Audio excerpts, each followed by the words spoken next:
राहुल गांधी आज एक रैली को संबोधित करने के लिए उत्तराखंड जाने वाले थे और उत्तराखंड के अंदर अगले साल फरवरी में उत्तर प्रदेश के साथ में ही चुनाव होने हैं विधानसभा के। लेकिन राहुल गांधी का हेलीकॉप्टर नहीं उतर पाया, राहुल गांधी का हेलीकॉप्टर नहीं जा पाया और उसके बावजूद जिस तरीके की भीड़ निकल करके सामने आई, और वो भी उत्तराखंड के अंदर पहाड़ी राज्य में जहां पर बारिश हो रही है इस वक्त में, जिस तरीके की भीड़ निकल करके सामने आई, बिना नेता के वहां पर गए हुए जिस तरीके की भीड़ निकल करके सामने आती है, ये अपने आप में बहुत कुछ कहती है। जरा ये तस्वीरें देखिए आप। राहुल गांधी, वो हेलीकॉप्टर उनका खड़ा हुआ है और हेलीकॉप्टर वो उड़ नहीं पा रहा है। राहुल गांधी चक्कर काट रहे हैं, हेलीकॉप्टर क्यों नहीं उड़ पा रहा है। काफी देर तक एयरपोर्ट पर खड़े खड़े राहुल गांधी इंतजार करते रहे और आखिरकार फिर राहुल गांधी को वापस लौटना पड़ा। राहुल गांधी ना केवल वहां से वापस लौटे, बल्कि उसके बाद में राहुल गांधी ने भाषण दिया। अब वो भाषण कहां और कैसे दिया, इसकी बड़ी चर्चा आज हो रही है, क्योंकि राहुल गांधी का इस तरीके का ये पहली बार भाषण हुआ है। और राहुल गांधी के ऊपर सबसे बड़ा आरोप बीजेपी के नेता यही लगाते रहे कि राहुल गांधी तो पप्पू है, बोलना ही नहीं आता है, बोलना कुछ और होता है, बोल कुछ और देते हैं। लेकिन वही राहुल गांधी अब बंद कमरों के अंदर भी भाषण देने में माहिर हो गए हैं। सबसे पहले आप ये तस्वीरें देखिए हेलीकॉप्टर की।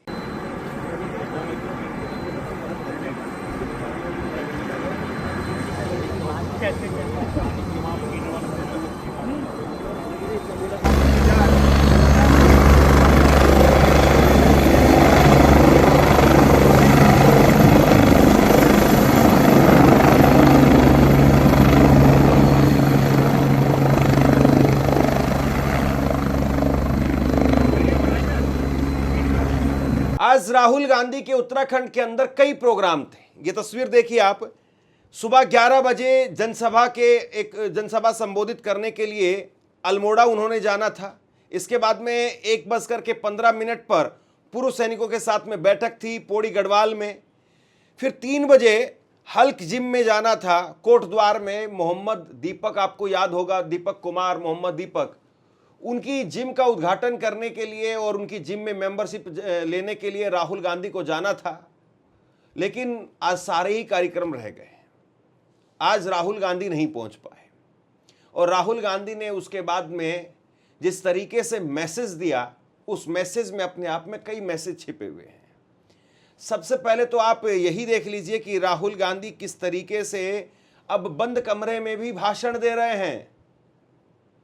और यही हाल रहा तो राहुल गांधी, जिस तरीके से उनको टारगेट किया गया बोलने को लेकर के कि भाई बोलना नहीं आता है, और बंद कमरे में जिस तरीके से राहुल गांधी भाषण दे रहे हैं, अगर ऐसा ही चलता रहा तो राहुल गांधी आगे चल करके हो सकता है कि खाट चारपाई पर बैठ करके भी नरेंद्र मोदी की खाट खड़ी कर देंगे। आपके चीफ मिनिस्टर को नरेंद्र मोदी कंट्रोल करते हैं रिमोट कंट्रोल से, जैसे बाहर के लोग आज उत्तराखंड को चला रहे हैं।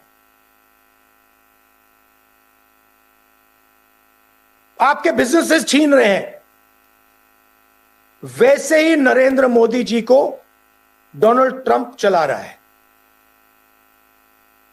और मैं तो आपको खुल के बोल रहा हूं, मैं पार्लियामेंट में उनके साथ खड़ा होता हूं, सामने खड़ा होता हूं, वो आंख में आंख नहीं मिला पाते हैं, क्योंकि वो जानते हैं कि जो मैं बोल रहा हूं वो सत्य है। आपने देखा होगा लोकसभा में डिस्कशन हुआ, मुझे बोलने नहीं दिया गया। उसके बाद नरेंद्र मोदी उठ के लोकसभा से भागे और 1 घंटे के अंदर मैं एप्स्टीन की बात करने जा रहा था, मैं अदानी की बात करने जा रहा था, 1 घंटे के अंदर नरेंद्र मोदी जी ने ट्रंप को फोन कॉल लगाया और ट्रंप ने यूएस डील अनाउंस कर। उत्तराखंड वैसे तो कहने के लिए छोटा सा राज्य है, लेकिन अगर हिमाचल के साथ में उत्तराखंड में भी अगर सरकार बन जाए और उसके बाद में अगर पंजाब में भी कांग्रेस पार्टी अपना हाथ जमा दे, तो फिर आप ये कहिए कि ये 3 राज्य एक साथ कांग्रेस के राज्य हो जाएंगे, यानी पंजाब, उत्तराखंड और हिमाचल। और ये कांग्रेस के लिए कहीं ना कहीं एक बहुत बड़ी संजीवनी का काम करेंगे, क्योंकि उत्तर भारत में कांग्रेस का तकरीबन सुपड़ा साफ सा हो गया है। दक्षिण भारत में तो तमिलनाडु में सरकार में है, कर्नाटक में खुद का मुख्यमंत्री है, तेलंगाना में खुद का मुख्यमंत्री है, केरला में खुद का मुख्यमंत्री है।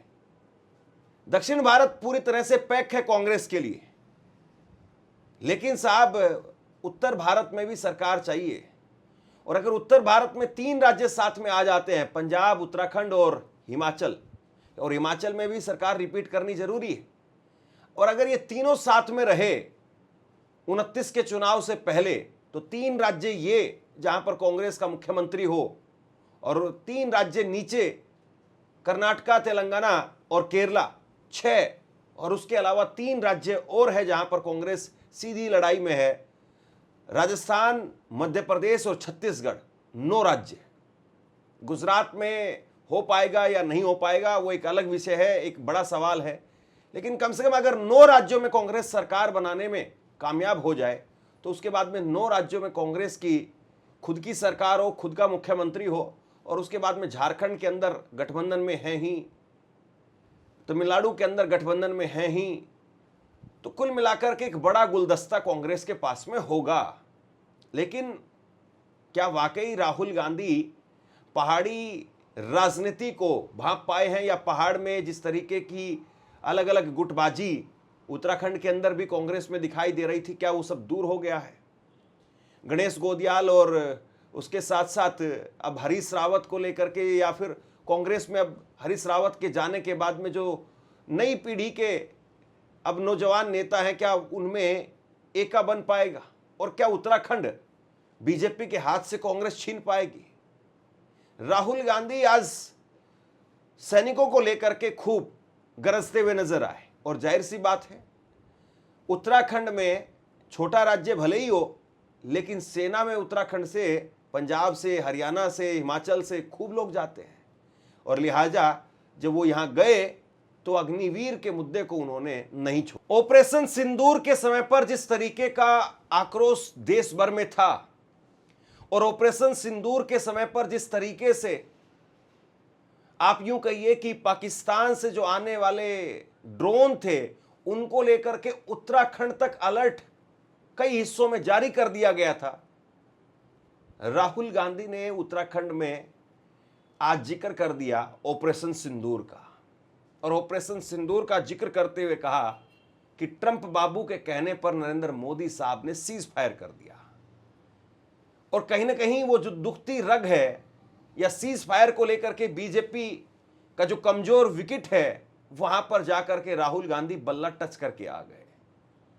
दरअसल ये प्रोग्राम एक तरीके से आप यूं कहिए कि आने वाली राजनीति के लिए लकीर खींचने वाला था, कि आने वाली राजनीति वो किस तरीके की होगी, और उत्तराखंड में कांग्रेस कौन कौन से मुद्दों को छुएगी। और जाहिर सी बात है, उत्तराखंड में मामला सेना का तो उठेगा ही उठेगा। हमारी फौज ऑपरेशन सिंदूर में पाकिस्तान से लड़ी। डोनाल्ड ट्रंप खुल के कहता है, एक बार नहीं, 2 बार नहीं, 20-25 बार उसने बोला है कि मैंने नरेंद्र मोदी को फोन लगाया और मैंने नरेंद्र मोदी से कहा कि युद्ध बंद करो, और नरेंद्र मोदी ने मुझे जवाब दिया, यस सर, और युद्ध बंद हुआ। भाइयों और बहनों, अगर यह आर्म्ड फोर्सेस के साथ धोखा नहीं है तो क्या है धोखा? अगर यह एयरफोर्स, आर्मी और नेवी के साथ धोखा नहीं है तो फिर क्या धोखा है? उत्तराखंड का गणित मैं आपको दिखाता हूं, और उत्तराखंड का गणित अपने आप में बहुत कुछ कहता है। उत्तराखंड का गणित कांग्रेस के लिए बंजर जमीन की दास्तानी कहता है, बल्कि अगर ठीक से कांग्रेस पार्टी इकट्ठा होकर के लड़े तो सरकार बनाना कोई मुश्किल काम नहीं है। उत्तराखंड में 2022 का विधानसभा चुनाव, उसके नतीजे आप देखिए। 70 सीटें हैं, 36 की बहुमत की जरूरत होती है। बीजेपी को 47 सीटें मिली, 44% का वोट शेयर। कांग्रेस को 19 सीट मिली, 37% का वोट शेयर। बीएसपी की 2 सीटें, इंडिपेंडेंट 2 और बाकी सब शून्य। यानी लड़ाई सीधे बीजेपी और कांग्रेस के बीच में है। और ऐसे में उत्तराखंड में बहुत सारे मुद्दे सामने आ चुके हैं, चाहे वो अंकिता भंडारी वाला मामला हो, पेपर लीक वाला मामला हो। आप याद करिए उत्तराखंड में किस किस तरीके के गाने बने।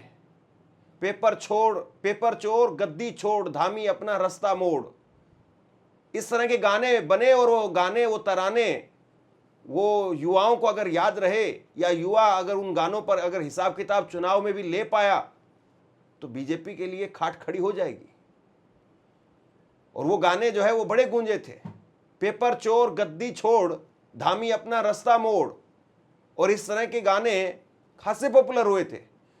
अंकिता भंडारी वाला मामला फिर से कहीं ना कहीं बीजेपी के लिए वाटरलू भी साबित हो सकता है। अग्निवीर वाला मसला है, और अभी ये कॉकरोच तो बाकी है, क्योंकि पहाड़ों का जो जेनजी है वो क्या सोचता है। बहुत बार बातें कही जाती है कि भैया नेपाल बगल में है, नेपाल वाला काम यहाँ नहीं होना चाहिए, बहुत सारी बातें कही जाती है। लेकिन पहाड़ों की जवानी क्या इस बार पहाड़ों के काम आएगी? क्या पहाड़ों की जवानी वो अपनी सरकारों से सवाल पूछ पाएगी, इन तमाम पार्टियों से सवाल पूछ पाएगी कि आखिरकार पहाड़ों में रोजगार क्यों नहीं है? पहाड़ों की जवानी क्यों आखिरकार वो पहाड़ों के बाहर और दूसरे प्रदेशों में काम कर करके क्यों आखिरकार वो अपनी चप्पलें घिस रहे हैं?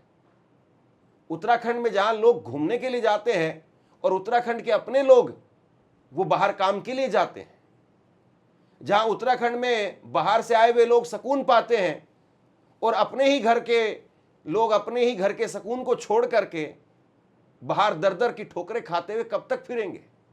ये सवाल तमाम पार्टियों से जरूर पूछा जाना चाहिए। और आखिरकार उनके पिटारे में क्या है, ये कांग्रेस से भी पूछा जाना चाहिए, ये भाजपा से भी पूछा जाना चाहिए, और अपने जो स्थानीय प्रतिनिधि हैं उनसे तो पूछिए ही पूछिए। कुल मिलाकर के राज्य जरूर छोटा है, लेकिन कई बार छोटा पटाखा ज़्यादा धमाका करता है।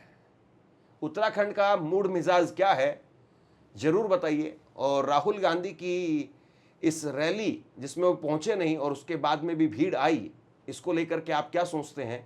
नीचे कमेंट सेक्शन में लिख करके अपनी राय जरूर दीजिए। इस वीडियो को लाइक कीजिए और चैनल को सब्सक्राइब जरूर कीजिए। शुक्रिया, थैंक यू।